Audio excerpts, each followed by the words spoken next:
Guys വീണ്ടും ഒരു താഴ്വാരം പോലെ നല്ല ഭംഗിയുള്ള സ്ഥലം. ഇങ്ങനെ മൊബൈൽ എടുക്കുമ്പോൾ ഒരു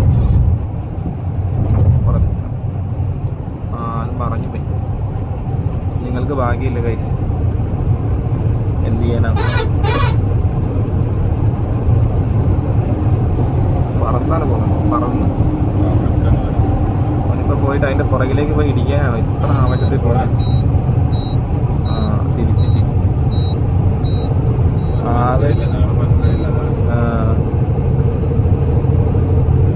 ഉണ്ടോ കൃഷിയുണ്ടോ?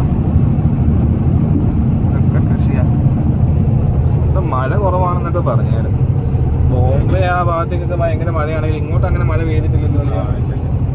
ഇങ്ങോട്ടൊരു പെരുമഴയൊന്നും കിട്ടിയിട്ടില്ല. അതെ, ബാക്കിയുള്ളിടത്തൊക്കെ റോഡൊക്കെ ബ്ലോക്കാണ്, അങ്ങനെ ഇങ്ങനെയൊക്കെ നമ്മൾ കേട്ടായിരുന്നേ. പക്ഷെ ഈ ഭാഗത്തേക്ക് അങ്ങനെ മഴ പെയ്തിട്ടില്ല.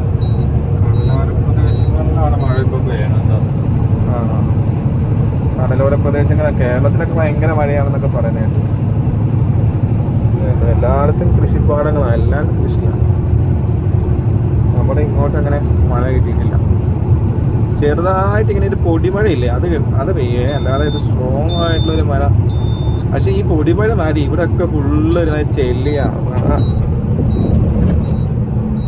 ഒരുമാതിരി ഒരു അളിഞ്ഞ ഒരു കുഴഞ്ഞൊരു മണ്ണ, നമ്മളെ പോലത്തെ. നടക്കാൻ പോലും പറ്റൂല. ഇവിടെ ടൗൺ ആയിക്കോട്ടെ, ഇതെന്താ സമയം, ഈ മഴക്കാലത്ത് ഇത് മഴ പെയ്തിട്ട് ഫുള്ള് ചെളി, ഇതങ്ങ് ഉണങ്ങുമ്പോഴത്തേനും അത് മുഴുവൻ പൊടിയാവും. മഴ പെയ്താൽ ചെളി, ഇല്ലെങ്കിൽ പൊടി. ഇവിടുത്തെ ആൾക്കാരെ കാര്യം കഷ്ടമാണ് ഗൈസ്. നമ്മളൊക്കെ എത്ര ഭാഗ്യത്തിന്നവരാണ്. മഴയാണെങ്കിൽ നമുക്ക് ഇറങ്ങാൻ പറ്റൂല എന്നുള്ളൊരു പ്രശ്നമല്ല, അല്ലാതെ ഇങ്ങനെ ചെളി കുത്തുന്ന ഒരു പ്രശ്നം നമുക്കില്ലല്ലോ. ഇവിടെ ചെളിയാണ്, ഒരുമാതിരി കണ്ടത്തെ മണ്ണ് പോലെ ചെളി കുത്തിപ്പോവും. ഇവിടെ ട്രക്കിലേ വയ്യ, എല്ലാവരും ട്രക്കൊക്കെ നിർത്തി.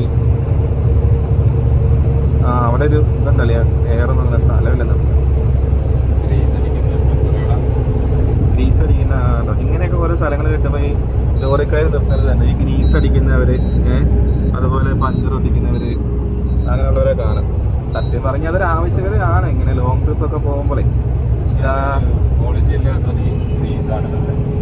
അല്ലേ, നാട്ടിലത്തെ നല്ലത് പൊടി എന്തൊക്കെയോ കലക്കണ പോലെയാണ്. മുട്ടുകുത്തിവല ഉണ്ടാവും, മുട്ടുകുത്തി എങ്ങനെ ഉണ്ടാവും അതുപോലെ ഉണ്ടാവും ഗ്രീസ് അടിച്ച്. അതുകൊണ്ട് നമ്മളിപ്പോ പുറത്തുനിന്ന് ഗ്രീസ് അടി കുറവാണ്. നമ്മളാകെ ഓടുന്ന 1000-2000 കിലോമീറ്ററിന്റെ ഉള്ളിലാണ്. നാട്ടിൽ അടിച്ചു പോരും. പിന്നെ പോയിട്ട് 1000 കിലോമീറ്ററിൽ അടിക്കണം എന്നാണ്. ഒന്നിനും കൊള്ളാത്ത സാധനം അടിക്കുന്നതിനും കഴിഞ്ഞാൽ നല്ലത് അടിക്കാതിരിക്കുന്നതാണ്.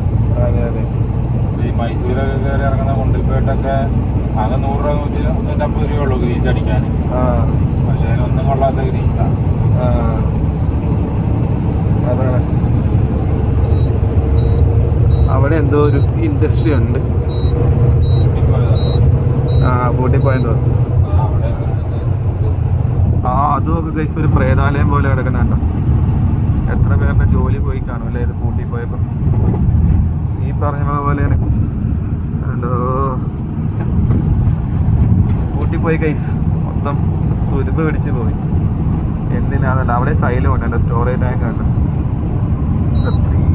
സംഭവമൊക്കെയാണ് അത് പൂട്ടിപ്പോയെന്ന് പറഞ്ഞപ്പോഴാണ് ഈ ഇടയ്ക്ക് നമ്മുടെ നാട്ടിലൊരു കോറോ ഹെൽത്ത് എന്ന് പറഞ്ഞൊരു സംഭവം പൂട്ടിപ്പോയായിരുന്നല്ലോ.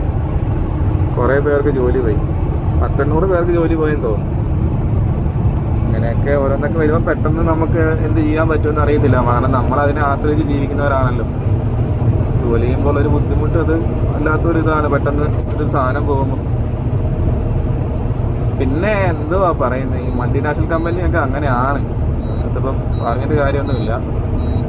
അവിടെ പോയിട്ട് ഇപ്പം സമരം ചെയ്തെന്ന് പറഞ്ഞു കഴിഞ്ഞാൽ ന്യായമായിട്ട് ശരിയാണ് സമരം ചെയ്യുന്നതൊക്കെ. പക്ഷെ എന്ത് സംഭവിക്കുന്നു വെച്ച് കഴിഞ്ഞാൽ പിന്നെ ഇങ്ങനെയുള്ള കമ്പനീസ് ഒന്നും കേരളത്തിൽ വരില്ല. ഇവിടെ വന്നാൽ ഇങ്ങനെ പ്രശ്നമാണെന്ന് തോന്നിക്കഴിഞ്ഞാൽ പിന്നെ കമ്പനീസ് ഒന്നും വരില്ല എന്നുള്ളൊരു കാര്യം കൂടെ അതിനകത്തുണ്ട്. അത് നമ്മൾ മനസ്സിലാക്കണം.